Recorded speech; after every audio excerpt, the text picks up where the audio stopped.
ishlayapman. Ishonib kech qolib ketdim. Mashinam buzilib qoldi, ko'rmaysizmi? Qo'shchimisiz? Ha?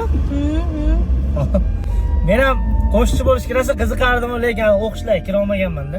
Shart emas, talant bo'lsa bo'ldi. Hozir bunaqa zamonlar o'tib ketdi-yu. Talant yo'q-da. Shunchaki ko'rgim keldi seni shunchaki.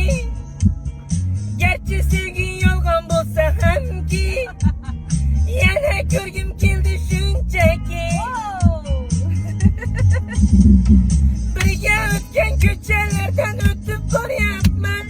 Sog'inchlarim jim-jimga yutib boryapman. Bilmaysan-da meni holimga salarginam, kreditni azobida yuryapman. Hastamanu, sensizlikda qolib yana hastamanu. Hastamanu, ozoringdan dardlarimning dastamanu. Dastamanu.